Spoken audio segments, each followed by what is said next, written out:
आज बैल कहने लगा, महाराज जो आप ये गाय देख रहे हैं ये कोई गाय नहीं है, यह गाय नहीं है पृथ्वी पर, यही पृथ्वी कहलाते हैं।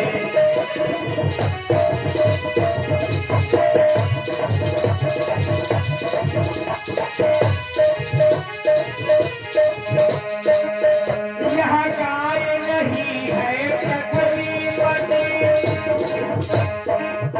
यही पृथ्वी कहलाते हैं। अपनी भविष्य की व्यथा सोच दुनिया से भागी जाते हैं।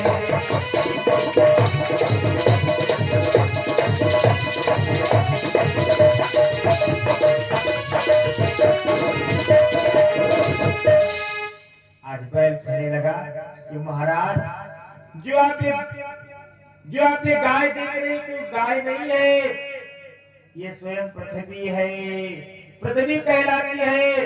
अपनी व्यथा सोच करके भागी जा रही है। और मैं भी कोई बैल नहीं हूँ कि धर्मावतार में बैल नहीं, पृथ्वी पर धर्म कहता।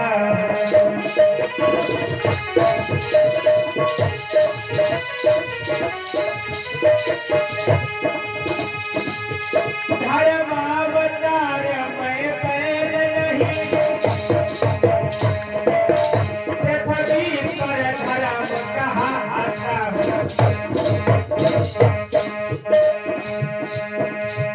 अपनी निर्बलता के कारण संसार छोड़ कर जाता।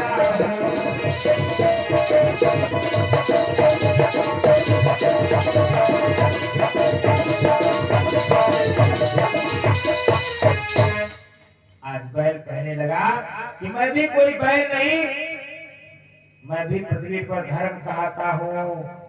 अपनी निर्बलता के कारण मैं संसार छोड़ करके जा रहा हूँ, क्योंकि सतयुग तक तो ठीक था। सतयुग में 20 चरण रखकर मैं तीनों लोकों में व्याप्त था। त्रेता में 16 चरण, द्वापर में 12 चरण।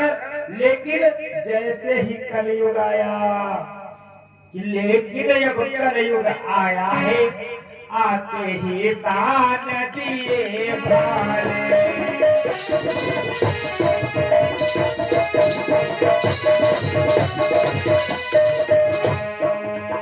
लेकिन जब कलयुग आया है, आते ही तान दिए भाले।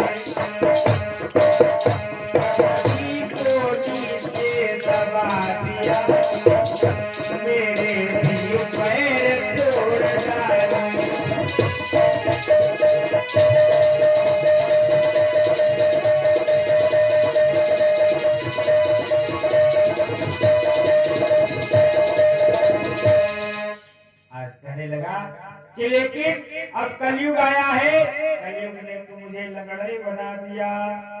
कि लोला लंगड़ा लोग अरे क्या कर सके सहाय, नाथ भागने के सिवाय अब कुछ नहीं उपाय।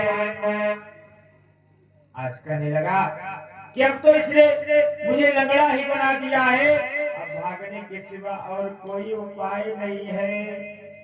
और जो आप ये सामने देख रहे हैं कि खड़ा हुआ है सामने, अरे कलयुग का अवतार, वो हमें जीत कर विश्व में रोपेगा अधिकार। आज कहने लगा कि जो ये सामने देख रहे हैं यही साक्षात कलयुग है, हमें जीत करके विश्व में अपना अधिकार जमाएगा। आज जैसे ही राजा परीक्षित ने बात सुनी कि सुनकर यह लाल था, अरे दिल्ली पति खिसियाए, उठा खड़ग कहने लगा मैया मत गिर खाए। आज तुरंत ही तलवार निकाली, कहने लगा कि मैं अभी मैं इसका सर कलम कर देता हूँ। आज गाय को पुचकारा,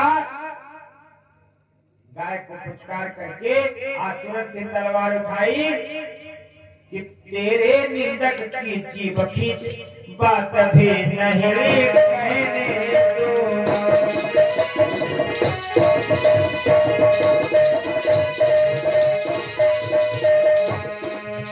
तेरे निंदक की जीभ की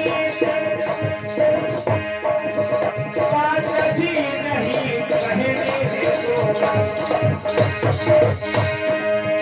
तेरे दुश्मन जानालों का नाम ही नहीं रहने दूंगा।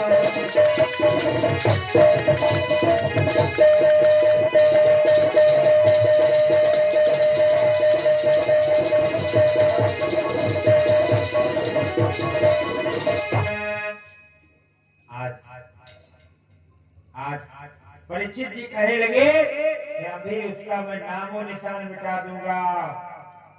आज जैसे ही तलवार उठाई, कलयुग को मारने चलते हैं। आज कलयुग हाथ जोड़ करके खड़ा हो गया, कहने लगा महाराज अगर आप मुझे मार रहे हैं तो ब्रह्म का लेख मिटता है। आगे हमारा ही राज्य है कि जिस मर्यादा के लिए अरे भटके कौशलनाथ, वह मर्यादा आज है नाथ तुम्हारे हाथ। आज कलयुग कहने लगा कि जिस मर्यादा के लिए मर्यादा पुरुषोत्तम वन वन भटके तब जाकर के रावण को मारा।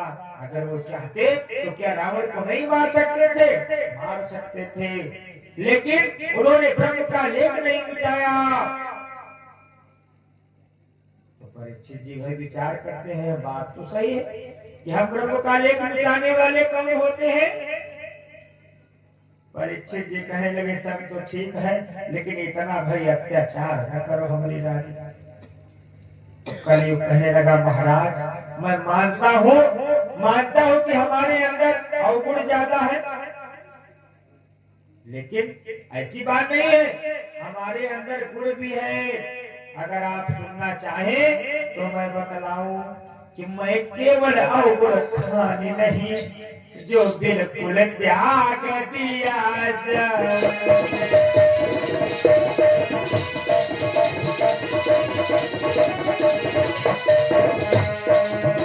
मैं केवल अवगुण खानी नहीं, जो बिल्कुल त्याग दिया जाए। तकलीफ करे यदि सुनने के तो अपने भी गुण बदलाओ।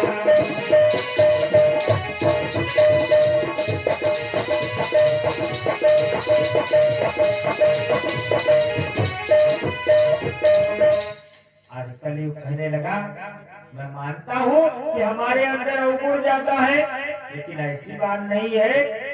अगर आप सुनने की तकलीफ करें तो हमारे अंदर एक गुण भी है। ऐसा कोई भी प्राणी नहीं भाई, किसी के पास अवगुण ज्यादा होते हैं तो गुण कम होता है, और किसी के पास गुण ज्यादा तो अवगुण कम।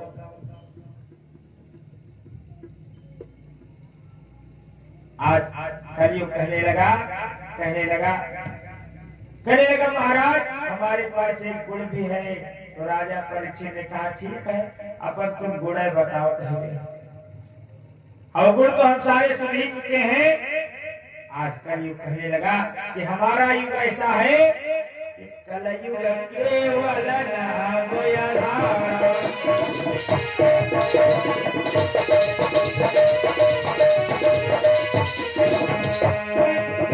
आर्य कलयुग केवल नाम आधार। सुमिरि सुमिरि भव उतरहि पारा।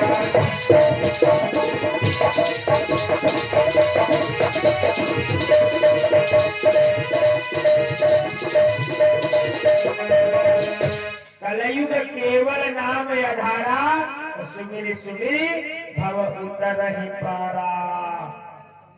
आज कलयुग कहने लगा कि हमारी राज्य ऐसी है, सतयुग त्रेता युग तो द्वापर युग में हजारों वर्ष तक तप किया करते थे, तब जाकर के कहीं प्रभु की प्राप्ति। और हमारी राज्य में केवल राम का नाम नाम स्मरण करे और कथाओं का रसपान करे, उसी से प्राणी का कल्याण होगा। तब तो भाई परीक्षित ने भाई जब सुना, कहा यूट्यूबर को बहुत बढ़िया उपाय तुम्हारे राज्य में है, सब ठीक है, लेकिन हमारी राज्य में भाई इतना अत्याचार है। तो कल उठे हाथ जोड़ खड़ा है, कहने लगा महाराज, कहने लगा ठीक है, लेकिन हमें कोई रहने के लिए जगह तो बताओ कि हम कहाँ रहे।